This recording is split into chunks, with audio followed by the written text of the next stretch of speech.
In a bold move that could reshape global energy dynamics, Russia has secured a significant new gas pipeline agreement with China, just as Western nations continue to distance themselves from Russian energy supplies. But here's where it gets controversial. This deal not only deepens economic ties between two major powers, but also sends a clear message of defiance to the West. On September 2, 2025, during a trilateral meeting in Beijing involving Russian President Vladimir Putin, Chinese President Xi Jinping, and Mongolian President Ukhnagin Khurelsukh, Russia and China formalized a legally binding Memorandum of Understanding, MOU, to construct the long-awaited Power of Siberia 2 gas pipeline. This announcement came after direct talks between Putin and Xi, signaling a new chapter in their energy partnership.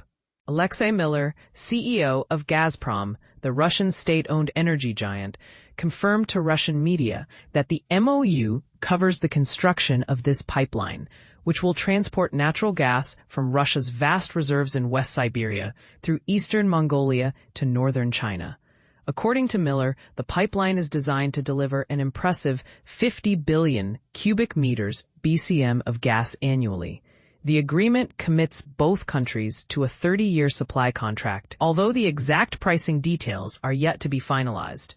In addition to this new pipeline, Russia and China also inked a separate deal to increase gas deliveries through the existing Power of Siberia pipeline, further solidifying their energy cooperation. While Gazprom has not provided additional comments to CNBC, and China's official state media, Xinhua, has only broadly reported over 20 cooperation agreements signed during the summit, including energy deals. This development marks a significant pivot in global energy flows. The backdrop to this deal is crucial. Since Russia's full-scale invasion of Ukraine in early 2022, its gas exports to Europe have plummeted. Western countries have imposed stringent sanctions aimed at cutting off Russia's energy revenues, which are seen as funding Moscow's military actions. The European Union, for instance, has committed to phasing out Russian gas and oil imports by the end of 2027, while the United States banned Russian fossil fuel imports as early as March 2022.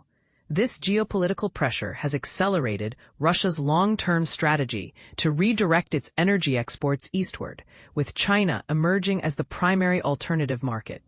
The Power of Siberia 2 pipeline is a centerpiece of this strategy, representing Russia's attempt to reduce its dependence on European customers and strengthen ties with Beijing. Christopher Granville, managing director at TS Lombard, offers a nuanced perspective. While the Power of Siberia 2 agreement might seem limited in scope, it is far from insignificant. He points out that Gazprom has been courting China for over a decade to approve this pipeline, often receiving only cautious, non-committal responses, until now. Granville emphasizes that the timing of this MOU, amid the ongoing conflict in Ukraine, signals China's steady strategic support for Russia as a cornerstone of a new multipolar world order that both nations envision. However, it's important to temper expectations. An MOU is just the beginning. It's a formal expression of intent rather than a final investment decision. Granville reminds us that a similar MOU for the original Power of Siberia pipeline was signed in the mid-2000s, but the final pricing agreement wasn't settled until 2014. This suggests that while the current deal is a step forward, the actual construction and operation of the pipeline could still take years. The broader context of this agreement was highlighted at the Shanghai Cooperation Organization (SCO) summit, where Russia and China showcased their vision for a new global security and economic framework. In his opening remarks, Xi Jinping alluded to a new phase of turbulence in global governance, hinting at the challenges posed by Western policies without naming any country directly. This was widely interpreted as a subtle critique of the previous U.S. administration under Donald Trump.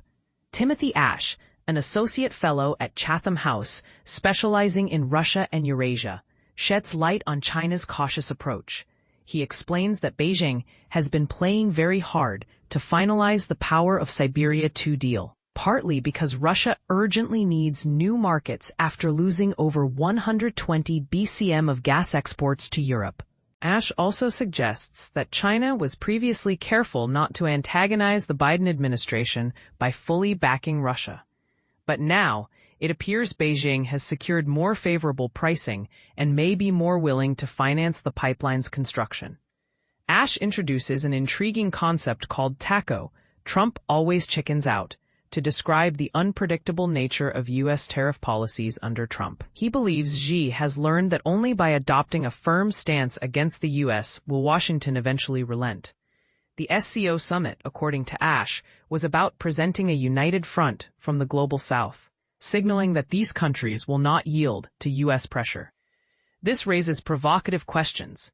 Is this pipeline deal a genuine step toward a new multipolar world? Or is it more symbolic than substantive? Could China's growing support for Russia further isolate the West, or might it provoke even stronger sanctions and geopolitical tensions? And what does this mean for the future of global energy markets, especially as Europe scrambles to find alternative suppliers? We'd love to hear your thoughts. Do you agree that the Power of Siberia 2 pipeline marks a turning point in global geopolitics? Or is it just another long-term project with uncertain outcomes? How do you see the balance of power shifting between East and West in the coming years? Share your opinions and join the conversation below.